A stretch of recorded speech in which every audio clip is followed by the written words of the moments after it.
بسم اللہ الرحمن الرحیم وبہ نستعین سبحانک لا علم لنا الا ما علمتنا انک انت العلیم الحکیم الحمد للہ رب العالمین والصلاة والسلام علی سید المرسلین وعلی آلہ وصحبہ اجمعین ومن تبعہم بإحسان الی یوم الدین اعوذ باللہ من الشیطان الرجیم بسم اللہ الرحمن الرحیم قل اللہم مالک الملک تؤتی الملک من تشاء وتنزع الملک ممن تشاء وتعز من تشاء وتذل من تشاء بيدك الخير انك على كل شيء قدیر۔ سامعین کرام،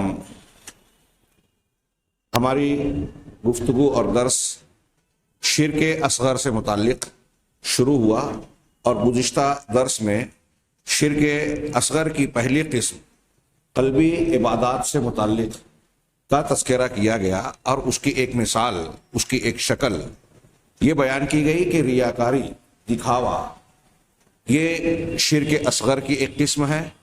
اور اس کے ضمن میں ایک تو یہ کہ نیک صالح عمل، عبادات اور دین کے عمل سے کوئی انسان دوسروں کو دکھا کر ان کی تعریف چاہے، اس مقصد سے نیکی کرے کہ کوئی تعریف کرے، اس کو بڑا سمجھے، یہ ریاکاری ہے۔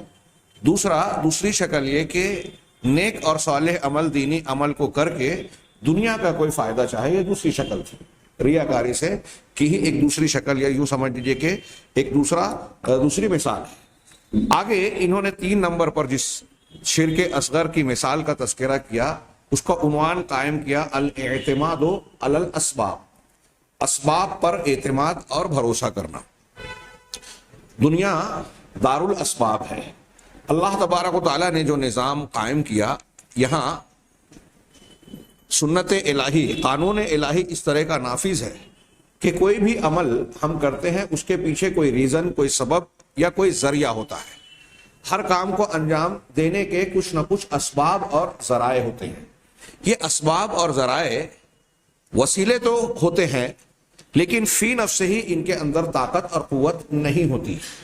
یہ ہمارے ایمان کا تقاضا، لا الہ الا اللہ اور اللہ تبارک و تعالیٰ کی ربوبیت کو ماننے کا، اس کے اسماء و صفات کو ماننے کا تقاضا ہے کہ کائنات میں جو بھی ہے، ہم مانتے ہیں کہ ایک آدمی اگر بیمار ہوتا ہے تو دوا علاج سے اس کو اللہ تبارک و تعالیٰ نے حکم دیا ہے کہ دوا کرے اور اس کے ذریعے سے شفا مل سکتی ہے، لیکن ساتھ ہی یہ ایمان ہونا ضروری ہے کہ اس دوا کی تاثیر تابع ہے اللہ تعالیٰ کی مشیت اور حکم کی۔ اگر اللہ تبارک و تعالیٰ نہ چاہے تو لقمان حکیم کا نسخہ ہو، دنیا کے کسی بھی انسان کا کتنا بھی قابل اور ماہر طبیب، ڈاکٹر، حکیم ہو اور کتنا بھی تیر بہدف نسخہ دیتا ہو، جب تک اللہ کی مشیت اور مرضی نہ ہو یہ سبب اپنی تاثیر نہیں دکھائے گا۔ یہ ہے ایمان۔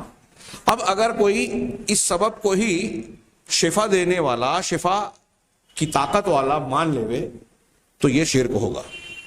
یہ میں نے اختصار کے ساتھ بیان کیا۔ پہلے کتاب کی عبارت جو بہت ہی اجمالی اور اختصار کے ساتھ انہوں نے ذکر کیا، اس کو دیکھتے ہیں کہ کہہ رہے ہیں کہ ایک طرف شرعی اعتبار سے جن اسباب کو شریعت نے متعین کیا ہے اور شریعت سے یہ ثابت ہے کہ یہ اسباب مقصد میں فائدہ اور نفع پہنچاتے ہیں، ان کا استعمال کرنا واجب ہے۔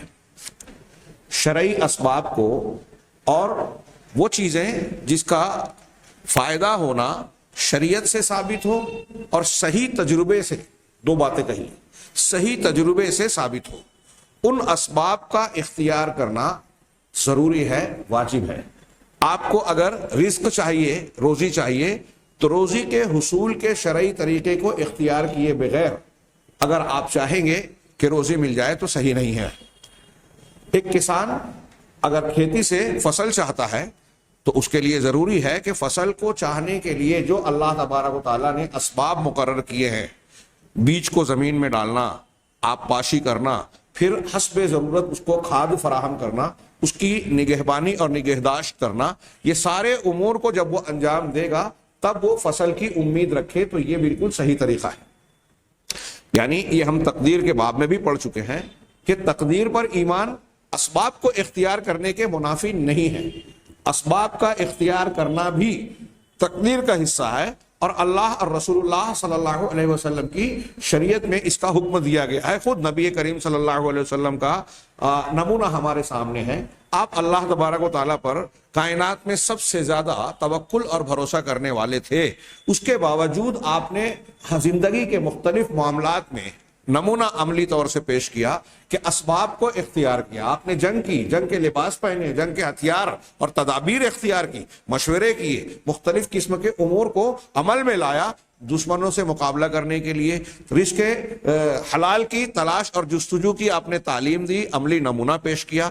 تو گویا آپ نے یہ بتایا کہ توکل اور اللہ پر بھروسہ اور یہ یقین کرنا کہ کائنات کا ہر معاملہ، ہر واقعہ اللہ کی مشیت اور اجازت کا تابع ہے، لیکن اس کے باوجود اسباب کو اختیار کرنا ہے۔ تو پہلی بات انہوں نے یہ کہی کہ جو اسباب مختلف امور کے حصول کے لیے شریعت کے دائرے میں بتائے گئے ہیں یا صحیح تجربات نے جن کو ثابت کیا ہے کہ ان سے فائدہ ہوتا ہے، ان کو اختیار کرنا واجب ہے، لیکن ساتھ ہی ساتھ مع توکلہ علی اللہ، اللہ تبارک و تعالیٰ پر توکل کے ساتھ، بھروسے کے ساتھ۔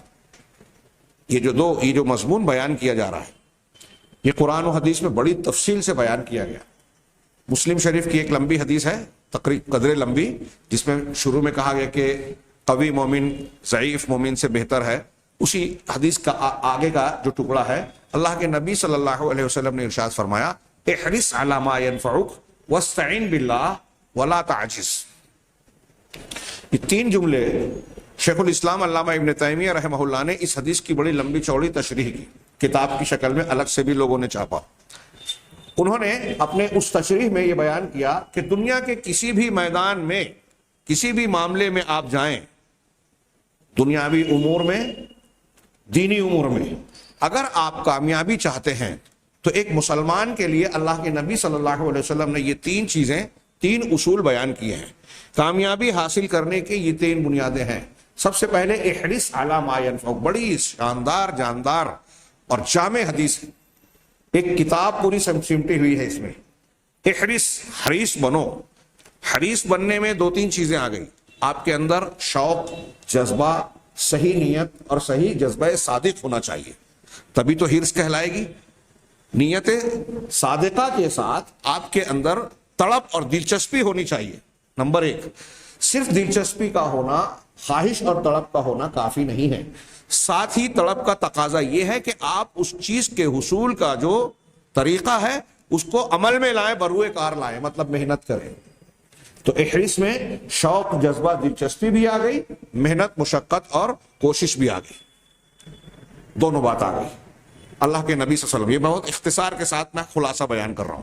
احرص، حریص بنو، نمبر ایک۔ کس چیز پر حریص بننا ہے؟ علی ما ينفعک، اس چیز پر جو تم کو فائدہ پہنچانے والی ہے۔ اب فائدہ پہنچانے والی دنیا میں بے شمار چیزیں، کچھ چیزیں ایسی ہیں جس کا دنیاوی فائدہ ہے، کچھ چیزیں ایسی ہیں جن کا دینی اور آخرت کا فائدہ ہے، کچھ چیزیں ایسی ہیں جن میں دونوں کا فائدہ ہے۔ تو بہت سارے فائدے کی چیزیں ہیں۔ اب اس میں بھی اگر غور کریں تو ایک فائدے کی چیز ہے اور دوسری اس کے مقابلے میں، ایک ہی وقت میں آپ کے سامنے فرض کیجئے کہ دو چیزیں ہیں، دو آپشن ہیں، یا تو یہ کریں یا کہ یہ کریں۔ اب یہاں ایک میں فائدہ فرض کیجئے کہ میں سمجھانے کے لیے مثال دے رہا ہوں کہ ایک میں آپ ایک عمل کرتے ہیں تو آپ کو 10 روپیہ ملے گا، اور اتنے ہی ٹائم میں آپ دوسرا عمل کریں گے تو آپ کو 20 روپیہ ملے گا۔ تو عقل کیا کہتی ہے؟ بظاہر 10 روپیہ بھی فائدہ ہے، 20 روپیہ بھی فائدہ ہے، لیکن جب آپ 20 روپیے کے مقابلے میں 10 روپیے کو پر نظر ڈالیں تو 10 حاصل کرنے والا 10 کا نقصان کر رہا ہے، 20 کو چھوڑ کر اگر 10 کے پیچھے آپ بھاگ رہے ہیں تو نقصان کر رہے ہیں۔ اللہ کے نبی صلی اللہ علیہ وسلم، اس کو ہم شریعت کے اس میں شرعی اعتبار سے غور کریں، ایک مثال لیں کہ نبی کریم صلی اللہ علیہ وسلم کا فرمان ہے کہ اگر ایک شخص مسجد میں جماعت کے ساتھ نماز پڑھتا ہے تو اس کی انفرادی نماز کے مقابلے میں اس کا 25 گنا زیادہ اجر و ثواب ملتا ہے۔ ایک حدیث میں ہے 27 گنا، دونوں میں ٹکراؤ نہیں ہے۔ اہل علم نے تشریح کی کہ یہ جو گنا در گنا بڑھتا گھٹتا ہے، یہ مختلف اس سے متعلقہ امور کی بنیاد پر، ایک آدمی کا مسجد سے سمجھ لیجئے کہ 100 قدم پہ گھر ہے، ایک آدمی کا 200 قدم پر ہے، ایک آدمی کا 10 قدم پر، تو جو اپنے گھر سے مسجد جتنا چل کر آ رہا ہے چلنے کا اتنا ثواب اس کا بڑھ رہا ہے, اس کے درجات بڑھ رہے ہیں. ایک آدمی 10 ہی قدم سے مسجد میں آ جا رہا ہے, ایک آدمی 100 قدم چل کے آ رہا ہے تو بڑھ رہا ہے. ایک آدمی اول وقت میں تکبیر اولا سے شریک ہو رہا ہے, ایک جو ہے اس کے بعد آ رہا ہے, ایک اس سے بھی پہلے آ رہا ہے. تو جو شخص نماز کے لیے, جماعت کے لیے جتنا انتظار کرتا ہے, تو نبی کریم صلی اللہ علیہ وسلم نے فرمایا کہ المرء فی صلاۃ ما کان ینتظر الی الصلاۃ, کہ آدمی جب تک نماز کا انتظار کرتا رہے تب تک نماز میں ہے. اب ایک آدمی مسجد میں بیٹھ کر 15 منٹ 20 منٹ آدھے گھنٹے سے نماز کا انتظار کر رہا ہے, اور ایک آدمی بالکل آخر وقت میں آ رہا ہے, تو انتظار کرنے والے کے اتنے اوقات کا نماز کا ثواب بڑھا یا نہیں بڑھا؟ تو اب غور کیجیے آپ کہ آپ گھر میں اکیلے نماز پڑھتے ہیں, ہم میں سے بہت سے بعض اوقات ضروری یا کوئی عذر بھی ہوتا ہے, تو اس کا جو اجر ہے اس کے مقابلے میں مسجد میں پڑھنے کا 25 گنا اور 27 گنا. تو اب یہاں دو فائدہ ہے, دونوں میں سے بڑا فائدہ کون سا ہے؟ احرص علی ما ینفعک کو جب وہاں فٹ کریں گے تو یہ نظر آئے گا کہ جس میں زیادہ فائدہ ہے اس کو اختیار کرو. کیونکہ میں نے جو سمجھانے کی کوشش کی کہ ایک کام میں 10 روپیہ اور اسی وقت میں دوسرا کام کرنے میں 20 روپیے کا منافع ہے, تو اگر آپ 20 والا چھوڑ کے 10 والا اختیار کر رہے ہیں تو اگرچہ ایک طریقے سے آپ اپنے آپ کو یہ تسلی دے رہے ہیں کہ 10 کا فائدہ میں نے لیا, لیکن حقیقت میں 10 کا نقصان بھی کیا 20 والا چھوڑ کے. تو اب علی ما ینفعک کو اگر فٹ کریں یہاں تو 20 والے کو آپ کو اختیار کرنا چاہیے. اب اس کو دنیا اور اپنی زندگی میں منطبق کیجئے کہ ہمیں زندگی کے مختلف مراحل میں ہر موقع پر آپ کوئی بھی کام کرنے جاتے ہیں, گھر کا کام ہو, تعلیم تربیت کا کام ہو, سماجی اور معاشرتی کام ہو, دین کا, عبادت کا, تعلیم مطالعے کا, جو بھی آپ ہمارا مشغولیت اختیار کرتے ہیں, ہر مشغولیت میں ہمیں یہ دیکھنا چاہیے کہ کتنا فائدہ ہے. اور اس وقت کی جو ہماری مشغولیت ہے اس کے مقابلے میں اگر ہم کوئی دوسرا کام کرتے ہیں, ایک آدمی دوست و احباب میں بیٹھ کر وقت گزار رہا ہے, وہی آدمی علماء کی مجلس میں بیٹھ کر ان کے درس کو, ان کے قرآن و حدیث کے بیانات کو سنتا ہے. سیدھی سی بات ہے, آپ بتائیے کس کا فائدہ زیادہ ہوگا؟ ایک آدمی ایک وقت میں بیٹھ کر گانے بجانے کو سن رہا ہے, وہ نقصان اٹھا رہا ہے. اسی وقت میں ایک دوسرا آدمی بیٹھ کر اللہ کا کلام قرآن مجید کی تلاوت کر رہا ہے یا اسے سن رہا ہے اچھی قرأت کو, کس کا فائدہ ہے؟ تو میں یہ کہنا چاہ رہا ہوں, سمجھانا چاہ رہا ہوں علی ما ینفعک میں کہ دنیا میں ہر مرحلے میں ہمارے سامنے ترجیحات ہیں. ان ترجیحات میں اللہ کے رسول صلی اللہ علیہ وسلم کے فرمان کے مطابق احرص علی ما ینفعک میں ہمیں وہ چیزیں اختیار کرنا چاہیے جو ہمارے لیے زیادہ فائدے مند. اب دنیا کی کتنی چیزیں ہیں فائدے مند, ہمارے سامنے کتنے آپشنز ہوتے ہیں اور ان میں کیسے کیسے درجات ہیں. تو ظاہر سی بات ہے اگر ہمارے سامنے ایک چیز یہ ہوتی ہے کہ ایک میں دنیا کا فائدہ ہے, ایک میں آخرت کا فائدہ ہے, تو بڑا فائدہ کون سا ہے؟ ایک ایمان والا آدمی یہی چاہے گا یا مانے گا کہ آخرت کا فائدہ اہم, ضروری, زیادہ قابل ترجیح ہے, لہذا دنیا پر آخرت کو ترجیح دی جائے. علوم میں سیکھنے سکھانے سے متعلق, اعمال سے متعلق, محنت و مشقت سے متعلق ہماری ساری دلچسپیاں اور مشاغل اس میں زیادہ لگنا چاہیے جو آخرت میں فائدہ دینے والے ہوں, اس لیے کہ آخرت کا فائدہ زیادہ اہم, زیادہ ضروری اور دائمی ہمیشہ. دنیا میں اگر کوئی فائدہ ہم نے حاصل بھی کیا تو یہ عارضی ہے, اس کا یہ مطلب نہیں ہے کہ ہم دنیا کو نظر انداز کر دیں. احرص علی ما ینفعک میں دنیا کے ضروری فوائد بھی شامل ہیں, جس میں اگر آپ اور ہم یا ہمارا کوئی رشتہ دار بیمار پڑتا ہے تو اس کا علاج معالجہ کیا جائے, کوئی مسئلہ آتا ہے تو اس مسئلے کا حل کیا جائے, بھوکا ہے تو بھوک مٹانے کے لیے رزق حلال کی جستجو, تلاش اور اس کے کمانے کی تدبیر اختیار کرنا, یہ ساری چیزیں شامل ہیں. تو احرص علی ما ینفعک کے پہلی بات, حرص میں جذبہ, تڑپ, دلچسپی, کوشش, ترجیح سب آ گئی علی ما ینفعک میں. پھر دوسرا مرحلہ, یہ پہلا جملہ ہے نبی کریم صلی اللہ علیہ وسلم کا. دوسرا جملہ واستعن باللہ, اور اللہ سے مدد حاصل کرتے رہو. ہر نماز کی ہر رکعت میں تعلیم دی گئی, ہم کہیں ایاک نعبد و ایاک نستعین, تیری ہی عبادت کرتے ہیں, صرف تجھ سے ہی مدد طلب کرتے ہیں, مدد چاہتے ہیں. پہلا جملہ لا الہ الا اللہ کا انطباق ہے کہ اللہ تیرے سوا کوئی معبود برحق نہیں. ہم کہہ کے اسلام میں داخل ہوئے تو کہہ رہے ہیں کہ تیرے سوا کسی کی عبادت کرتے ہی نہیں. یہ لا الہ الا اللہ کی تشریح ہوئی گویا عملی. اور ایاک نستعین, تجھ سے ہی مدد مانگتے ہیں, یہ لا حول ولا قوت الا باللہ, اے اللہ تیرے سوا کسی کی کوئی طاقت اور قوت ہے ہی نہیں جو حالات کو تبدیل کرے. حول کہتے ہیں ایک حالت سے دوسری حالت کی طرف منتقل ہونا, حول. ہاں, تو کوئی حول, ایسی کوئی طاقت ہے ہی نہیں جو میری حالت کو بہتر بنا دے, اچھی بنا دے یا درست کر دے.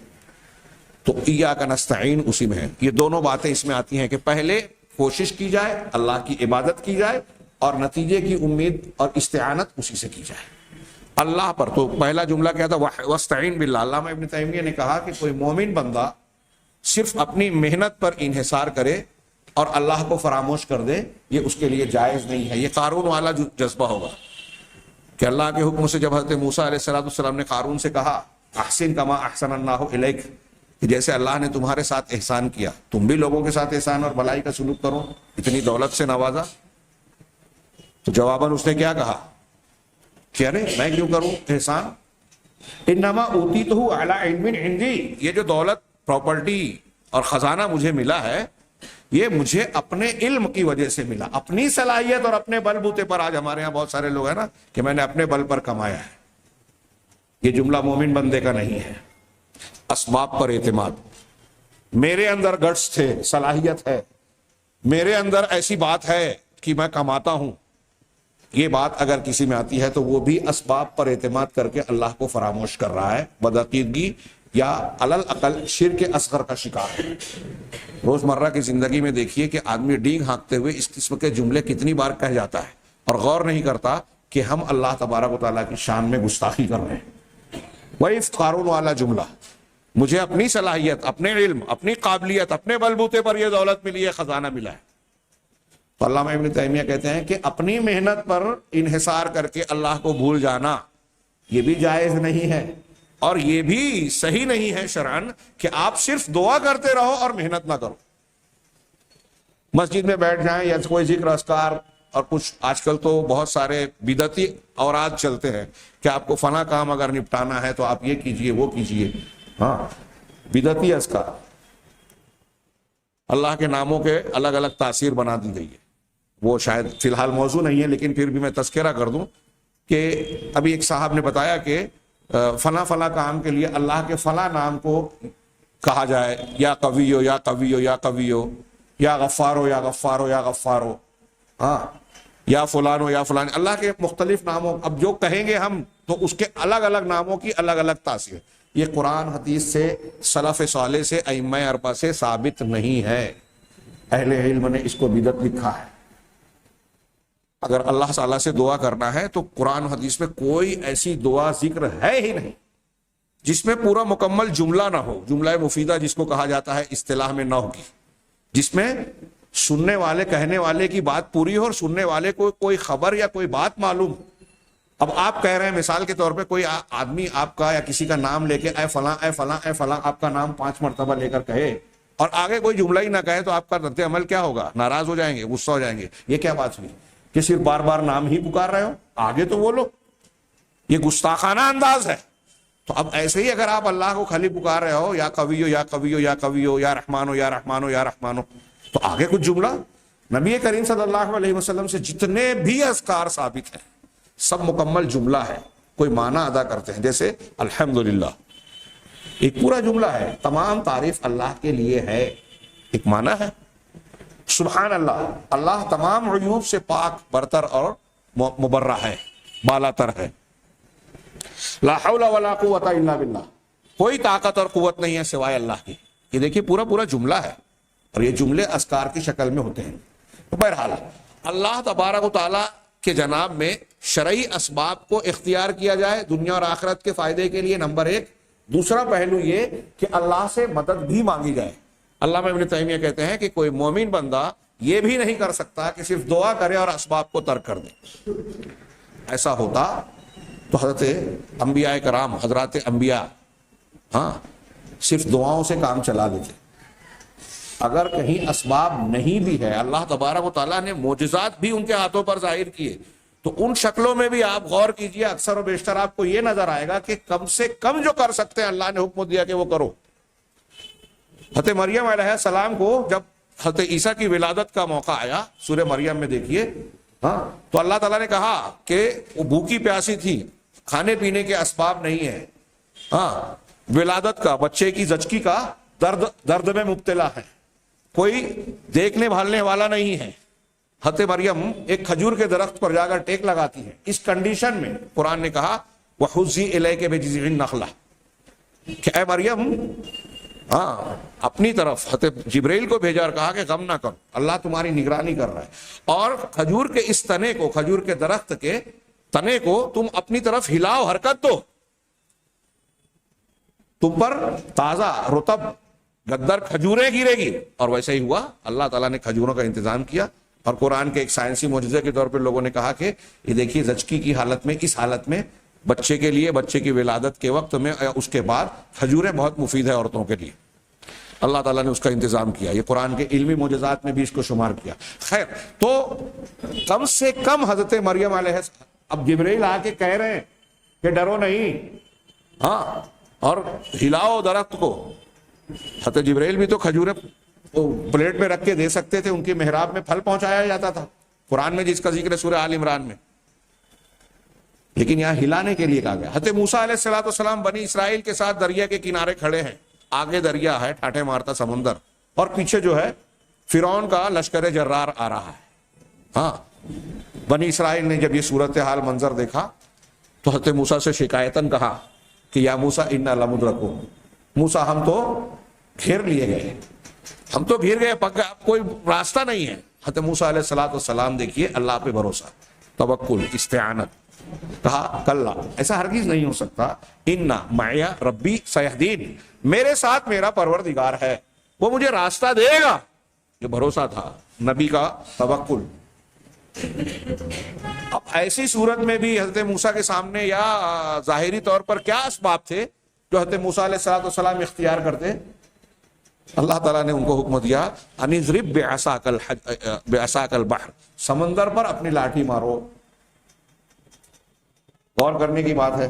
موسیٰ علیہ السلام کو کہا جا رہا ہے آج ہم اور آپ یا کوئی بھی کتنی بھی لاٹھی مار لیں، کتنے ہزار لاٹھی مارے، سمندر پر، پانی پر لاٹھی مارنے سے کوئی نتیجہ ایسا برآمد ہوگا جیسے حضرت موسیٰ علیہ السلام کا مقصود تھا اور ملا؟ نہیں. سمندر پہ لاٹھی مارنے سے راستہ نہیں بنتا. لیکن حضرت موسیٰ علیہ السلام، یہ علماء کا استنباط ہے کہ اتنا کر سکتے تھے تو جتنا تم کر سکتے ہو کرو، نتیجہ اللہ دے گا. روزی اور فلاں کے سلسلے میں اسی لیے یہ کہا جاتا ہے کہ کسی بھی حالت میں مایوس نہیں ہونا چاہیے اللہ تعالیٰ سے.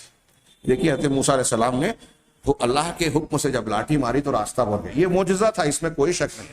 لیکن اگر آپ اللہ تبارک و تعالیٰ سے جذبہ صادق سے مانگیں گے اور اللہ تبارک و تعالیٰ دینا چاہے گا تو وہ اسباب کا محتاج نہیں ہے، وہ سبب پیدا کرتا ہے، مسبب الاسباب وہی ہے. اور اگر وہ چاہے تو سبب کو تبدیل کر دیتا ہے. آگ جو جلانے کی خصوصیت رکھتی ہے اسی کی دی ہوئی، اگر اللہ چاہے تو وہ جلانے کی خصوصیت کھو دیتی ہے، جیسے ابراہیم علیہ السلام کے لیے ٹھنڈی اور سلامتی والی بن گئی. اسباب پر اس کی حکمرانی ہے. آگ ٹھنڈی ہو گئی، اگر وہ چاہے تو پانی کھول جائے، اگر وہ چاہے تو زندگی بخش چیز موت کا سامان بن جائے، خوشگوار ہوا طوفان میں تبدیل ہو جائے، طوفان خوشگوار ہوا میں تبدیل ہو جائے. تو یہ حقیقت جب ہمارے ذہن و دماغ میں ہوگی تو ہم کو یہ معلوم ہوگا. اسی مناسبت سے میں نے آیت پڑھی قل اللہم مالک الملک، اے اللہ تو سلطنت کا مالک ہے، تؤتی الملک من تشاء، جسے چاہتا ہے سلطنت دیتا ہے، وتنزع الملک ممن تشاء، جس سے چاہے سلطنت کو، ملک کو چھین لیتا ہے، وتعز من تشاء وتذل من تشاء، جسے چاہے عزت بخشے، جسے چاہے ذلیل کر دے. بیدک الخیر، ساری بھلائیاں تیرے ہاتھ میں ہیں. انک علی کل شیء قدیر، یقیناً تو ہر چیز پر قدرت رکھنے والا ہے. کیا مطلب ہے جب یہ پڑھتے ہیں کہ ساری کائنات پر، پتے پتے، ذرے ذرے پر اللہ تعالیٰ کی حکمرانی ہے، اس کا فیصلہ چلتا ہے. الملک، حقیقی بادشاہ وہ ہے، اور بادشاہ وہ ہے جس کے احکامات نافذ ہوتے ہیں. اس کائنات میں حقیقی بادشاہ کے ہر حکم کی تعمیل ہو رہی ہے. یہ پورے کائنات کا ہر وجود، آسمان، زمین، پیڑ پودے، انسان اور جنوں کے علاوہ کوئی بھی اللہ تعالیٰ کے متعینہ قوانین سے سرتابی، نافرمانی، حکم عدولی نہیں کرتا. انسان اور جن جو کرتے ہیں تو اس لیے کرتے ہیں کہ اللہ تبارک و تعالیٰ نے امتحان کے مقصد سے ان کو یہ چھوٹ دیے، اور چھوٹ کے باوجود کوئی انسان کوئی گناہ اللہ کی مشیت کے بغیر نہیں کر سکتا. ایک آدمی قتل کرنا چاہتا ہے چوری کرنا چاہتا ہے، زنا کرنا چاہتا ہے، کامیاب اسی وقت ہوتا ہے جب اللہ تعالیٰ کی طرف سے اس کو یہ قدرت، قوت اور چھوٹ ملتی ہے۔ اللہ نہ چاہے تو قدرت ہونے کے باوجود میں آپ کو تماچا بھی نہیں مار سکتے، اور اللہ تعالیٰ تماچے کی چھوٹ دے دیا، یہ ہم تقدیر کے باب میں پڑھ چکے ہیں۔ چھوٹ دینا ہی یہ توفیق ہوئی اس کو، اور یہ اللہ کے مختلف مصلحتوں اور حکمتوں کی بنیاد پر یہ چھوٹ دے رکھی ہے۔ تو بات کو سمیٹا جائے کہ پہلے محنت، مشقت، اسباب کا اختیار کرنا ضروری ہے، دوسرے اللہ تعالیٰ سے مدد مانگنا۔ دونوں میں سے کسی ایک کو لے کر ایک کو چھوڑنا شرعی اعتبار سے صحیح نہیں ہے۔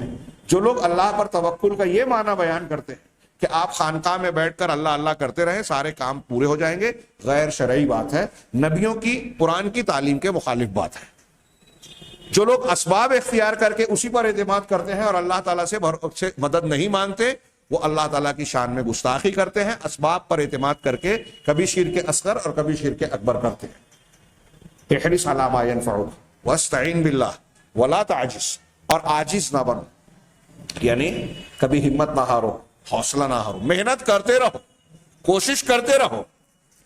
علامہ ابن تیمیہ کہتے ہیں کہ زندگی کے کسی بھی شعبے میں اگر انسان کو، ایک مسلمان بندے کو کامیابی درکار ہے، چاہتا ہے کہ میں کامیابی سے ہمکنار ہوں، بلندیاں حاصل کروں، تو اس کو یہ 3 اسٹیپس جو اللہ کے نبی صلی اللہ علیہ وسلم نے اس حدیث میں بیان کیے ہیں، اسے اختیار کیے بغیر کامیابی نہیں مل سکتی۔ ان میں سے کسی اسٹیپ کو چھوڑ کر اگر کوئی کامیاب نظر آ رہا ہے اور اپنے آپ کو کامیاب سمجھ رہا ہے تو یہ فریب ہے، دھوکہ ہے، ایک سراب ہے جو عارضی طور سے جس میں وہ مبتلا ہوتا ہے۔ بہت سارے لوگ سودی کاروبار کر کے سمجھتے ہیں کہ بہت بینک بیلنس، بہت کامیاب ہے، لیکن جب اللہ کا فیصلہ آتا ہے تو پورا کا پورا معاملہ مٹی میں مل جاتا ہے۔ کل تک جو کروڑوں کا ٹرن اوور کرتا تھا وہ آج کروڑوں کے قرضے میں نیند سے محروم ہو جاتا ہے، کھانے پینا بھی اس کے حلق سے اترنا مشکل سے اترتا ہے۔ ایسے روزمرہ کی زندگی میں ہم بہت سی مثالیں دیکھتے ہیں۔ تو تینوں چیزوں کو اختیار کیا جائے، ان تینوں کے باوجود اگر ناکامیابی ہو جائے تو اللہ کے رسول نے آگے فرمایا یہ اللہ کا فیصلہ ہے، وَإِنْ أَصَابَكَ شَيْءٌ فَلَا تَقُلْ لَوْ أَنِّي فَعَلْتُ كَذَا لَكَانَ كَذَا۔ اگر تمہیں کوئی دقت، پریشانی، ناکامیابی لاحق ہو بھی جائے ان سب تینوں اسٹیپس کے باوجود، تو تم یہ نہ کہو کہ اگر میں ایسا کرتا تو ایسا ہوتا ہے نا، ہمارے ایسا کر لیتے تو یہ ہوتا، ویسا کر لیتے تو یہ ہوتا، تم جا کے فلاں کام کر لیتے تو آج میرے ابا زندہ رہتے، ڈاکٹر وقت پہ یہ کر لیتا تو ان کی جان نہ جاتی۔ یہ مت کہو اگر ایسا ہوتا تو ایسا ہوتا۔ کیوں؟ اس لیے کہ یہ اگر مگر جو ہے یہ شیطان کے دروازے کو کھولتا ہے۔ فَإِنَّ لَوْ تَفْتَحُ عَمَلَ الشَّيْطَانِ، شیطانی عمل کو یہ کھول دیتا ہے۔ شیطان پھر تمہارے عقیدے کو، دماغ کو، فکر اور سوچ کو بگاڑتا ہے۔ اگر ایسا ہو بھی جائے تو کیا کہو؟ قدر اللہ وما شاء فعل، کہ یہ اللہ نے مقدر کیا تھا اور جو اللہ نے چاہا وہ کیا۔ بات تھوڑی سی طویل ہو گئی، لیکن موضوع سے متعلق میں سمجھتا ہوں کہ مثبت پیرائے کے اعتبار سے یہ وضاحت ضروری تھی۔ اب یہ جو 2 جملوں میں انہوں نے بات کہی کہ شرعی اسباب کو اختیار کرنا واجب ہے، نمبر 1۔ دوسرے، اسباب کو اختیار کرتے ہوئے اللہ پر بھروسہ۔ کیا مطلب ہے اس کا؟ کہ اسباب کو اختیار کرتے ہوئے ہم یا کوئی مسلمان بندہ یہ نہ سمجھے کہ میں نے جو سبب اختیار کیا ہے اس کا میرے منشے کے مطابق اس سبب کی بنیاد پر نتیجہ مل جائے گا۔ مثال کے طور پہ اگر میں بیمار ہوں، میرے والد صاحب، آپ کے والد صاحب، آپ کا کوئی قریبی رشتہ دار بیمار ہے، آپ نے ایک اچھے ڈاکٹر سے رجوع کیا، دوا کی تجویز ہوئی، آپ نے نسخہ کھلایا پلایا، اب آپ یہ سمجھیں کہ اتنے بڑے ڈاکٹر کا نسخہ ہم نے دے دیا ہے، اب علاج پکا ہے، یہ غلط ہے۔ آپ نے دعویٰ کیا، شرعی سبب ہے، صحیح ہے، لیکن بھروسہ، نتیجہ عقیدے کے اعتبار سے اللہ پر ہونا چاہیے کہ میں نے جو دوا دی، جو ہم کر سکتے تھے ہم نے کیا، اب نتیجہ اللہ کے ہاتھ میں۔ بڑے بڑے ڈاکٹرز یہ کہتے ہیں، سیریس کیسز میں آپریشنز ہوتے ہیں، ڈاکٹر کہتے ہیں کہ ہمارے بس میں جو تھا ہم نے کر لیا، اب فیصلہ اور نتیجہ اوپر والے کے ہاتھ میں۔ ہم تو بہت سے غیر مسلم ڈاکٹرز سے بھی اور مختلف فن کے جاننے والوں سے بھی یہ سنتے ہیں، وہ ان کو یہ اعتراف ہے کہ میرا دائرہ کار ایک خاص حد تک ہے اور میں ان اسباب کو جو میں نے پڑھا سیکھا ہے اس کو بروئے کار لا سکتا ہوں، نتیجہ نہیں دے سکتا۔ میں آپریشن کر سکتا ہوں لیکن زخم کو درست نہیں کر سکتا. یہ کام اس ذات کا ہے جس نے انسان کو پیدا کیا, یہ اسباب اور نظام بنایا جسم کا. وہ اگر ہیلنگ کرے گا, وہ دوا کو کارگر بنائے گا, تب دوا کام کرے گی, ورنہ نہیں. یہ وہ بھی جانتا ہے. چنانچہ آگے یہ کہتے ہیں کہ واعتقاد ان هذا الامر انما هو مجرد سبب, کہ آپ نے اسباب کو اختیار کیا ضروری ہے, اللہ پر بھروسہ کیا ضروری ہے. یہ عقیدہ رکھ کے یہ چیز کرنی چاہیے کہ جو کچھ میں نے سبب اختیار کیا ہے یہ محض سبب ہے, محض ذریعہ ہے. ہاں, وَأَنَّهُ لَا أَثَرَ لَهُ إِلَّا بِمَشِيئَةِ اللَّهِ تعالی, اور اس کا اللہ کی مشیت کے بغیر کوئی اثر نہیں ہے. اس میں اثر اسی وقت آئے گا جب اللہ کی مشیت ہوگی. ان شاء نفع بهذا السبب وان شاء ابطل اثره, اگر اللہ نے چاہا تو اس سبب کو نفع بخش بنا دے گا, اس سبب کے ذریعے اللہ فائدہ دے گا, اور اگر اللہ نے چاہا تو اس چیز کے سبب کو بے اثر کر دے, نتیجے کو جو ہے ختم کر دے گا, اس کے اثر کو باطل کر دے گا, اس چیز کو بے اثر بنا دے گا رب العالمین. کتنی بھی قیمتی دوا, انجیکشن, آپریشن یا کوئی اور سبب اختیار کیا جائے, اللہ اگر چاہے گا تو اسے بے اثر بنا دے گا. یہ عقیدہ ہونا چاہیے. ہاں, والمؤمن مأمور بفعل السبب, مومن کو حکم دیا گیا ہے کہ آپ سبب کو اختیار کریں. میں نے جو مثالیں دی یہ 2-3 ہیں, بیماری میں دوا علاج کا, بھوک پیاس فاقہ میں جو ہے رزق حلال کی تلاش اور جستجو اور محنت کا. ایسے ہی دنیا کے مختلف میدانوں میں آپ جو بھی مقصد اور ایم, ہدف حاصل کرنا چاہتے ہیں, اس ہدف کو حاصل کرنے کے جو اسباب اور تدابیر ضروری ہیں اس کو اختیار کرنے کا مومن کو حکم دیا گیا ہے. کہہ رہے ہیں مع التوکل علی مسبب الاسباب عز وجل, مسبب الاسباب, اسباب کو پیدا کرنے والی ذات پر بھروسہ کرنے کے ساتھ. اتنے پر کہ صاحب کتاب نے اپنی گفتگو ختم کر دی. لیکن اس موضوع کے ضمن میں دلائل قرآن و حدیث کی روشنی میں اگر ہم تفصیل میں جائیں تو بہت لمبی چوڑی بات ہوگی. میں صرف حضرت ابن عباس رضی اللہ تعالیٰ عنہ کا جو امام ابن ابی حاتم نے فلا تجعلوا للہ اندادا کی تفسیر میں نقل کیا, اور شیخ محمد بن عبد الوہاب رحمہ اللہ نے اس آیت کو عنوان بنا کر اس کے ضمن میں اس تفسیر کو نقل کیا حضرت ابن عباس کی, ہاں, کہ اللہ کے ساتھ انداد اور ہمسر نہ بنو. حضرت ابن عباس کہتے ہیں اس کی تفسیر کرتے ہوئے رضی اللہ عنہما کہ یہاں انداد سے مراد شرک ہے. انداد سے مراد شرک ہے جو رات کے اندھیرے میں کالی چونٹی کے کالے پتھر پر چلنے کی طرح ہے. شرک ایسا ہے کہ رات کی تاریکی, اندھیرا, کالا پتھر اور پھر چونٹی کی چال آپ کو ہم کو محسوس ہوگی نہیں ہوگی. حضرت ابن عباس نے کہا, ایک دوسری روایت کے اندر بھی یہ معنی ہے, مرفوعاً روایت ہے, کہ اس طریقے سے یہ شرک انسان کے دل میں عقیدے میں سرایت کرنے کی کوشش کرتا ہے. صحابہ نے جب یہ سنا دوسری مسند احمد کی روایت میں تو کہا کہ ہم کیسے بچے, تو اللہ کے نبی صلی اللہ علیہ وسلم نے دعا بتائی, اللہم انی اعوذ بک من ان اشرک بک ما اعلم وما لا اعلم, کہ اے اللہ میں تجھ سے اس بات کی پناہ مانگتا ہوں, بچاؤ چاہتا ہوں کہ میں جو جانتا ہوں اور جو نہیں جانتا ایسے تمام شرک سے تو مجھے بچا. یہ ہم کو دعا مانگنی چاہیے. حضرت ابراہیم علیہ السلام کی دعا قرآن میں ہے, وجنوبنی وبنی ان نعبد الاصنام, جو اس سے پہلے بیان کی جا چکی ہے کہ پروردگار مجھے اور میری اولاد کو اس بات سے بچا کہ ہم بتوں کی پرستش کریں, شرک سے بچا. تو یہ دعا بھی مانگنی چاہیے محنت مشقت کے, کوشش اور علم کے حصول کے ساتھ ساتھ. تو بہرحال یہاں میں عرض یہ کر رہا تھا کہ حضرت ابن عباس نے اس کو ند کی تشریح کرنے کے بعد کہا کہ اب اس میں مختلف شکلیں ہیں. تو انہوں نے کہا کہ اگر کوئی شخص کہتا ہے کہ ماشا کیا ہے واللہ و حیاتی, اللہ کی قسم اور میری زندگی کی قسم, اللہ کی قسم اور تمہاری زندگی کی قسم, اگر کوئی شخص ایسا کہتا ہے تو یہ شرک کر رہا ہے. ہاں, یہ حضرت ابن عباس کہتے ہیں. اگر کوئی شخص اس میں الگ الگ ہے, مجھے ترتیب وار پورا قول بے ترتیب میں پیش کروں. انہوں نے کہا کہ اگر کوئی یہ کہتا ہے کہ اگر گھر میں کتیا نہ ہوتی, لولا کلیبہ, کتا یا کتیا گھر میں نہ ہوتی تو گھر میں چوری ہو جاتی. یعنی آپ کے گھر کی چوری سے حفاظت کی بنیاد کتے کا وجود ہے. اگر کتا نہ ہوتا تو چوری ہو جاتی, کتا ہے تو چوری سے محفوظ رہیں. اس میں آپ نے اللہ کا ذکر نہیں کیا, یعنی کتے کو آپ چوری سے تحفظ کا سبب مان رہے ہو, سبب بھی اور نتیجہ بھی, نتیجہ دینے والا.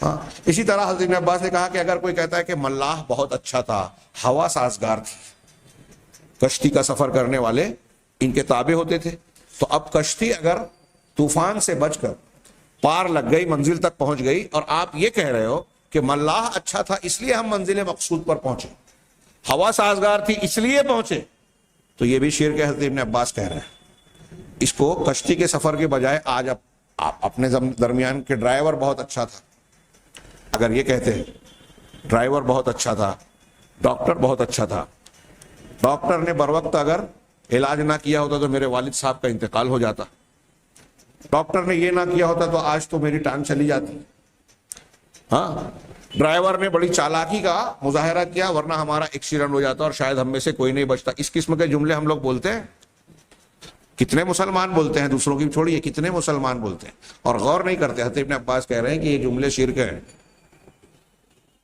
یہ جملے شرک ہیں، کیونکہ آپ نے اسباب کا ذکر کیا، اسباب پر اعتماد کی بات کی کہ یہ سبب ہیں، ڈرائیور، ملاح، کتا، بطخ، ان کی وجہ سے چوری نہیں ہو رہی ہے، تو یہ اللہ نے اسباب بنائے۔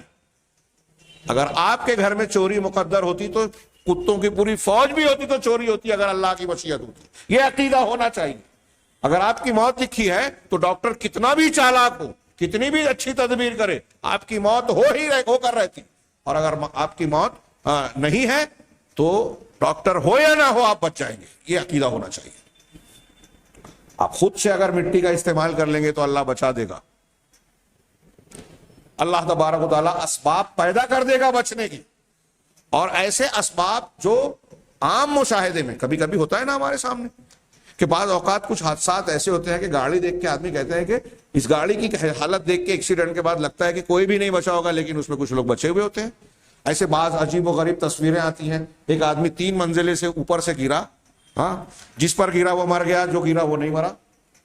ایک آدمی گرا، دروازے کی نوک دار جو بھالا تھا اس کے گلے سے آر پار ہو گیا، اس کے باوجود آپریشن کر کے جب صاف کیا گیا تو کہا کہ وہ جو اس کی بنیادی نس ہے جس کے کٹنے سے انسان مر جاتا ہے، اس کے بغل سے وہ پار ہو گیا، لیکن وہ چیز محفوظ ہے، اس لیے اس کی زندگی قائم ہے۔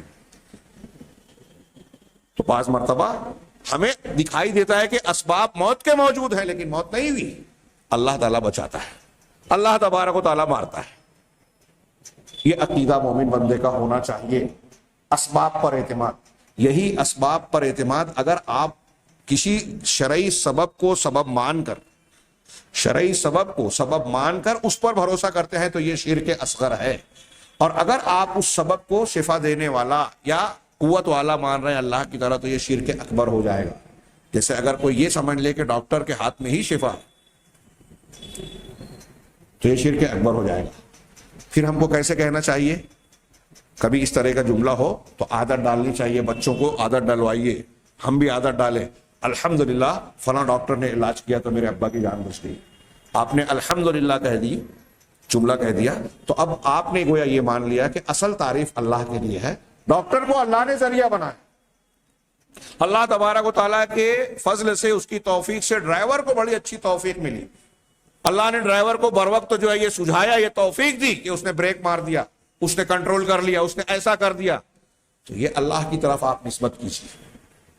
اگر آپ نے اسباب پر اعتماد کیا تو یہ شرک ہوگا۔ بہت اچھی طریقے سے میں یہ جو بات بیان کر رہا ہوں، ہو سکتا ہے کچھ لوگوں کو لگے کہ معمولی بات ہے، لیکن اس بات کو معمولی سمجھنے کی بنیاد پر ہی کتنے صحیح عقیدے اور والے مسلمان شرکیات کا ارتکاب کر رہے ہیں، علم نہ ہونے کی وجہ سے، صحیح جانکاری نہ ہونے کی وجہ سے۔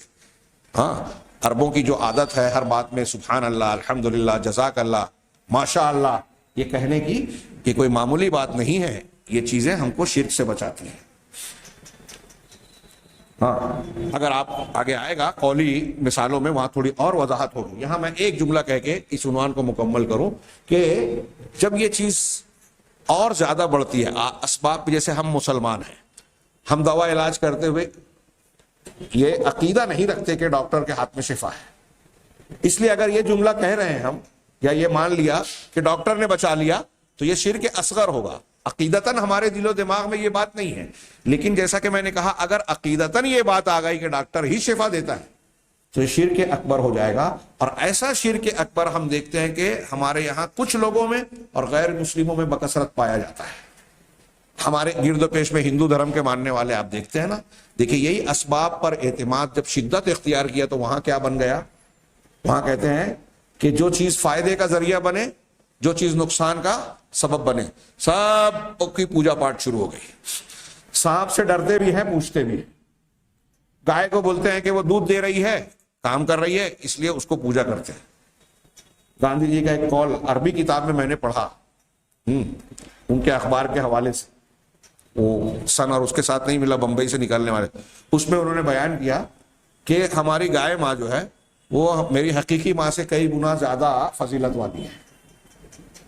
بتائیے کس بنیاد پر گاندھی جی جیسا آدمی جو دنیا میں ذہین ترین اور ایک مثال کہلاتے ہیں، وہ کہہ رہا ہے کہ حقیقی ماں سے گائے ماں زیادہ اہمیت رکھتی ہے. کیوں؟ اس کی 3-4 وجہ بیان کی.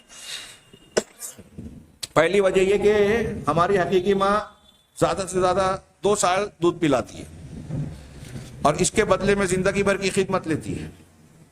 دیکھیے کیا حساب ہے. اس کے بالمقابل گائے ماں جو ہے وہ زندگی بھر دودھ دیتی ہے اور اس کے بدلے میں معمولی سا چارہ اور ہلکی سی خدمت لیتی ہے. حقیقی ماں بیمار ہو جائے تو زیادہ خرچہ ہوتا ہے، گائے ماں کو خرچہ زیادہ نہیں ہوتا. ہلکی پھلکی کوئی چیز کر دو ٹھیک ٹھاک ہو جاتی ہے، اس کو اس کی نگرانی دیکھ بھال ضروریات پر زیادہ خرچ نہیں آتا. حقیقی ماں مر جاتی ہے تو اس کو جلانے، اس کے آخری کریا کرم کرنے کے لیے بڑے خرچ آتے ہیں، بجٹ بنتا ہے. گائے ماں مر جاتی ہے تو کوئی ایسا بجٹ نہیں ہوتا، بلکہ اس کی ہڈی سینگ کھال بھی ہم کو فائدہ دیتی ہے. یہ گاندھی جی کا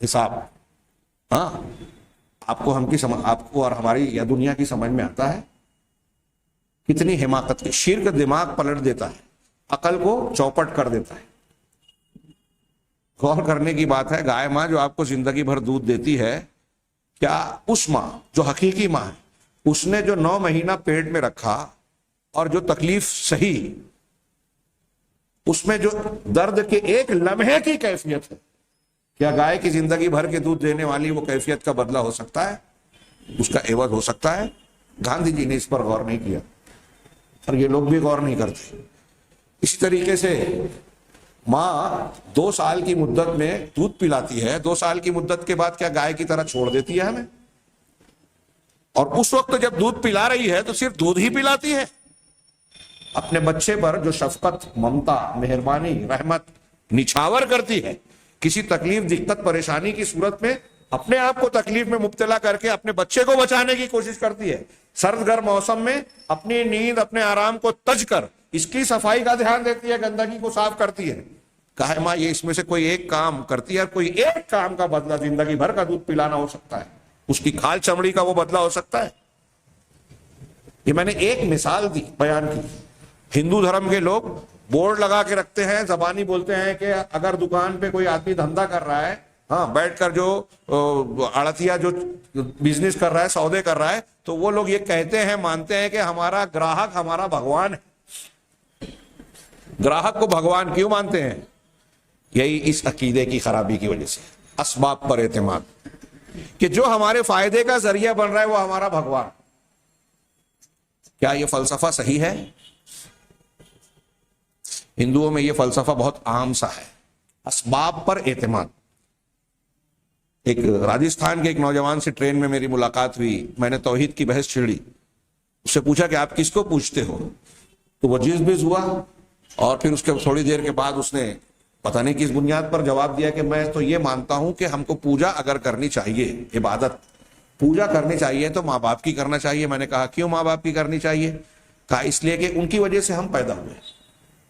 میں نے کہا ابھی آپ کی شادی ہوئی؟ کہا نہیں بس اب ہونے والی ہے. میں نے کہا کہ اگر آپ کی شادی ہو جائے تو یہ بتائیے کہ آپ اور آپ کی بیوی جب چاہیں بیٹا ہو جائے، جب چاہیں بیٹی ہو جائے، جب چاہیں بیٹا بیٹی نہ ہو، دونوں کا ملاپ ہو، لیکن آپ یہ سوچ رہے ہیں کہ آپ ابھی اولاد نہ ہو، تو آپ کے نہ چاہنے سے اولاد نہیں ہوگی، آپ کے چاہنے سے اولاد ہو جائے گی کیا؟ آپ جب چاہیں گے بیٹا ہو جائے گا، آپ جب چاہیں گے بیٹی ہو جائے گی، ایسا ہے کیا؟ تو نے کہا نہیں ایسا تو نہیں ہے. تو مطلب آپ کے چاہنے سے اولاد نہیں ہوگی آپ کی؟ کہا ہاں. اچھا چلیے، کہا کہ جب استقرار حمل ہو گیا، آپ اپنی بیوی سے ملاقات کیے، میں اس کے ماں باپ کی بجائے اس پر مثال دے رہا تھا کہ آپ نے بیوی سے ملاقات کی، استقرار حمل ہو گیا، اب اس استقرار حمل کے دن سے لے کر 9 مہینہ یہ جتنی مدت بچہ پیٹ میں ہے اس میں جو اس کی پرورش پرداخت زندگی کے جو مراحل ہیں وہ گزر رہے ہیں. علقہ، مضغہ، لحم اور عظام، ہاں پہلے جمع ہوا خون جوک کی شکل میں، پھر اس کے بعد بوٹی کی شکل میں، پھر اس کے بعد جو ہے گوشت اور ہڈی، پھر اس کے بعد جسم و جان، پھر اس کے بعد بھی کئی مہینہ وہ سانس لیتا ہوا ماں کے رحم میں موجود رہتا ہے. اس پورے پیریڈ میں آپ کا بچہ آپ کی بیوی کے پیٹ میں جب ہوگا تو کیا آپ اس کی غذا کی فراہمی کا انتظام کرتے ہیں؟ آپ غذا فراہم کرتے ہیں، اس کا انتظام کرتے ہیں، دیکھ بھال کرتے ہیں؟ یا وہاں جو وہ سانسیں لے رہا ہے، اس کا جو دل دھڑک رہا ہے، اس میں آپ کا یا آپ کی بیوی کا کوئی دخل ہوگا؟ کہا نہیں. کہا کس کا ہوگا؟ خاموش. میں نے کہا اس کا مطلب یہ ہوا کہ آپ کی اولاد کی پیدائش اور پرورش میں آپ کا کوئی ہاتھ نہیں ہے. میاں بیوی کا ایک نظام اللہ نے بنایا، آپ اس کو پورا کر رہے ہو، اس کے نتیجے میں اوپر والا جو ہے جس نے اس کائنات کو رچا ہے، آپ کو ہم کو بنایا ہے، اس کے نتیجے میں وہ اولاد دیتا ہے. وہ چاہے گا تو دے گا، وہ چاہے گا تو لڑکا، وہ چاہے گا تو لڑکی، وہ چاہے گا تو دونوں نہیں. اسی نے یہ نظام مقرر کیا. جب استقرار حمل ہوتا ہے تو اس کی دیکھ بھال پیٹ کے اندر وہی کرتا ہے، اس کی ضروریات کا انتظام اور اس انتظام کا سسٹم پورا اسی نے بنایا. اس کا مطلب یہ ہوا جیسے آپ کہہ رہے ہو کہ میں ماں باپ کو پوجا کے لائق سمجھتا ہوں، ایسے ہی آپ کا بیٹا بھی کہے گا نا. آپ اپنے بیٹے کے ماں باپ رہیں گے نا، آپ اور آپ کی بیوی، تو آپ کا بیٹا بھی بولے گا کہ مجھے اپنے ماں باپ کی عبادت پوجا کرنی چاہیے. کہا ہاں، جیسے آپ اپنے ماں باپ کے بارے میں کہہ رہے ہیں. تو اب آپ بتائیے کہ آپ اپنے بیٹے کو پیدا کرنے میں کتنی قدرت رکھتے ہیں، آپ کی مشیت اور مرضی یا ارادہ کتنا داخل ہے، آپ نے کیا کچھ کیا ہے بچے کو پیدا کرنے میں؟ کیا آپ ہی نے پیدا کیا اپنے بیٹے کو؟ اس نے کہا نہیں. تو میں نے کہا پھر آپ کیسے کہہ رہے ہیں کہ آپ اپنے ماں باپ کی پوجا کرتے ہیں؟ تو پھر میں نے اس کو قرآن کی آیت سنائی، اور اس موضوع پر بھی اس آیت کو یاد رکھیے. یہ آیت سجدہ سورہ حامیم سجدہ کی ہے. اللہ نے فرمایا لا تسجدوا للشمس ولا للقمر واسجدوا للہ الذی خلقہن، کہ سورج اور چاند کو سجدہ مت کرو. سورج اور چاند کو سجدہ مت کرو. سجدہ کرو کسے؟ جس نے سورج اور چاند کو پیدا کیا. تو اس پورے سبق کا خلاصہ یہی ہے کہ اسباب کو آپ کرنے والا، نفع اور نقصان دینے والا نہ مانو، بلکہ اس کو مانو جس نے ان اسباب کو پیدا کیا.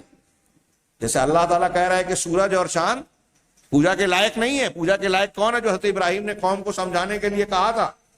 چاند ستارہ نکلا تو کہا یہ میرا رب، ڈوب گیا تو کہا یہ تو ڈوب گیا، ڈوبنے والے کو پسند نہیں کرتا، چاند اس سے بڑا ہے، اس کو میں مان لیتا ہوں. سورہ الانعام میں آپ واقعہ سنتے رہتے ہیں.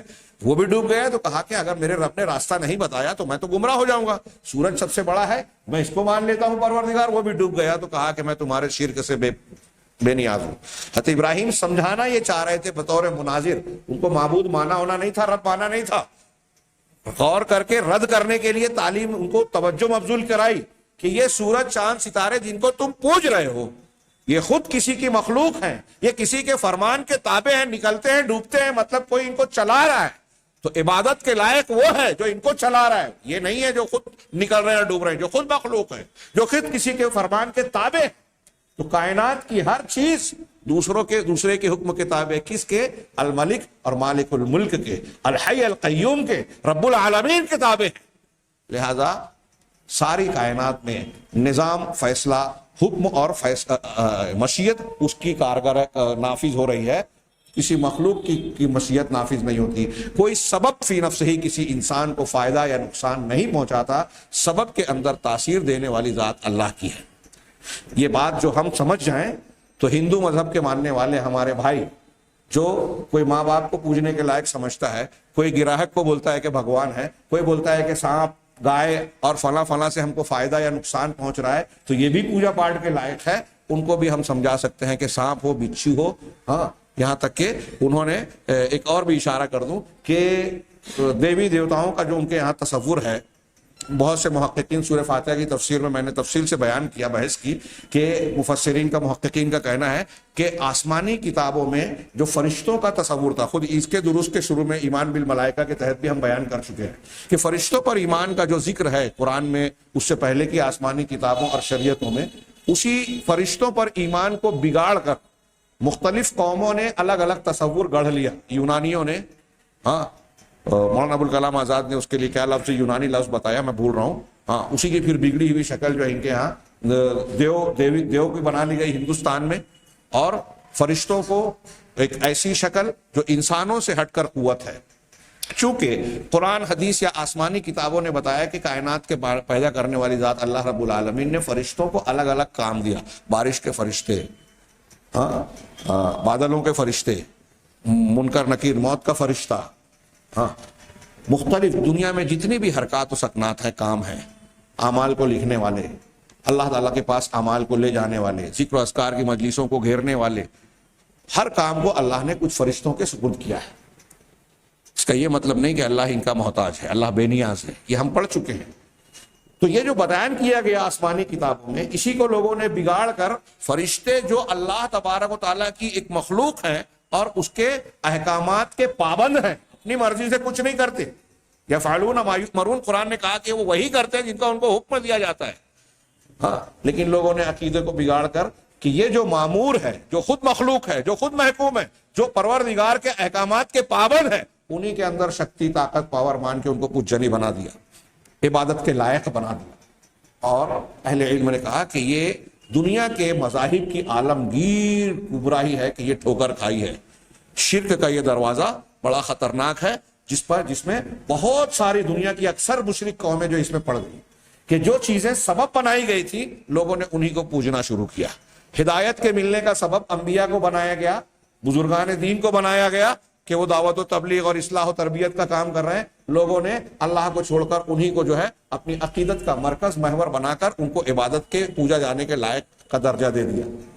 یہ اسباب پر اعتماد کی بگڑی ہوئی شکلیں پیدا ہوتی ہیں جس سے شرک جنم لیتا ہے.